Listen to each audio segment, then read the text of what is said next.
Look at Lord Shiva's head. A wild, sacred river flows from it. A crescent moon rests quietly above it, as if it knows something we don't. A third eye sits closed between his brows. No one would dare disturb. And his hair, wild, matted, untamed, not even combed. He could wear a crown, he could adorn jewels, but he doesn't. Is this just style? Or is there a deeper meaning hidden in every detail? What if none of this is decoration, but a profound philosophical statement? Let's decode the mystery behind Lord Shiva's appearance. We have all seen Shiva with a river flowing from his head. That looks a little unique, right? I mean, Lord, you are powerful, but that doesn't mean you should confuse us. That's the Ganga flowing from his head. But before we simply see a river, let's pause. We are not just looking at water. We are witnessing consciousness itself, unbounded, infinite, everywhere. Every stream, every current reflects the flow of awareness. Shiva is often depicted as Purusha, pure consciousness. The Ganga flowing from his matted hair symbolizes that infinite streaming awareness.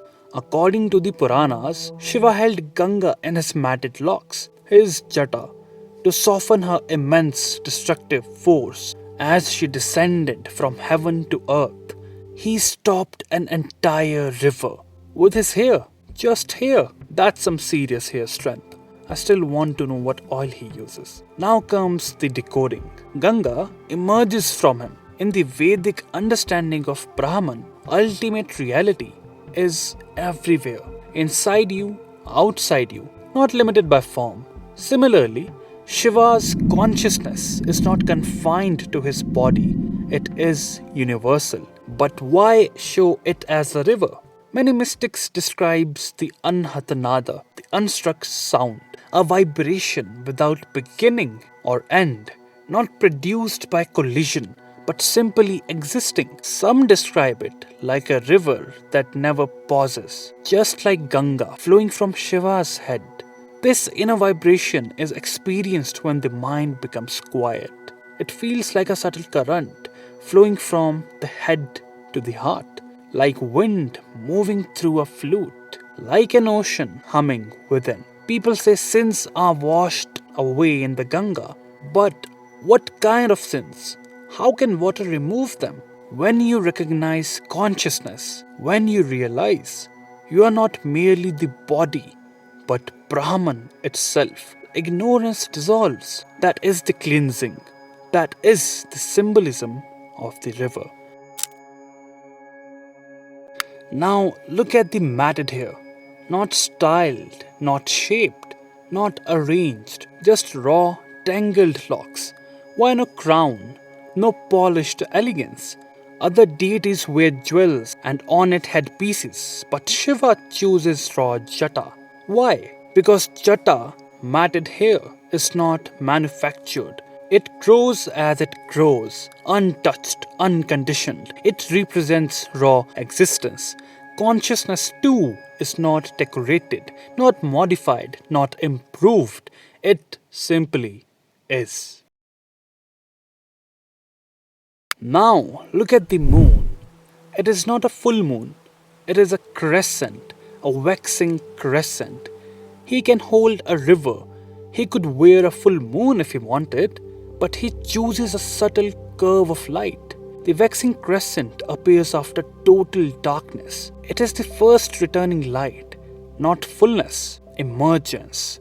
If Ganga symbolizes the presence of consciousness, the crescent reveals how that consciousness becomes apparent. Light exists, but light is seen only when it falls on something. The moon does not produce its own light. It reflects the sun.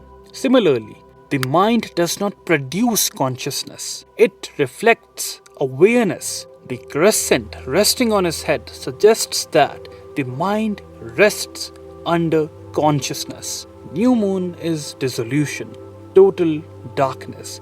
Crescent is the subtle return of light. If Shiva represents that which remains beyond dissolution, then he is both the ground of disappearance and the ground of re emergence. Darkness does not defeat him, light does not define him. Both arise in him. The crescent is incomplete in form, but the light behind it is continuous. Form is partial, light is eternal. Now comes the most striking symbol, the third eye. Why three eyes? Two seems enough. In the Mahamrityunjaya mantra, he is called Triambaka, the three-eyed one.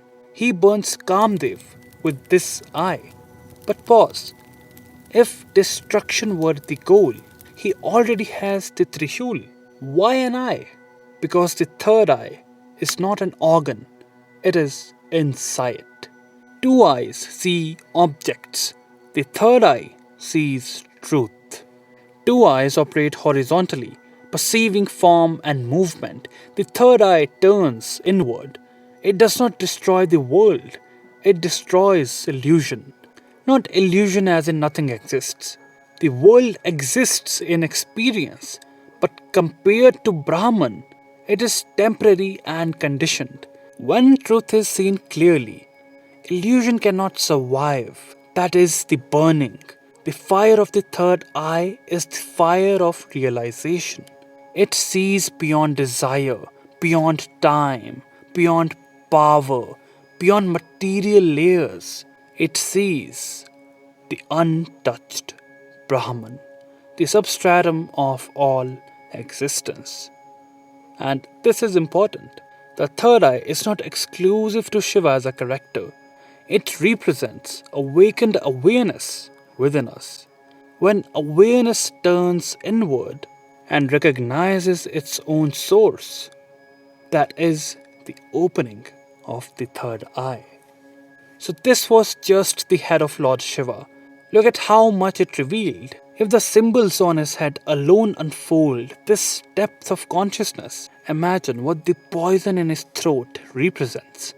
The serpent around the neck, the ashes on his body, the Rudraksha beads, even the tears he wears as ornaments. Each symbol is not decoration, it is a doorway, and we have only opened the first one.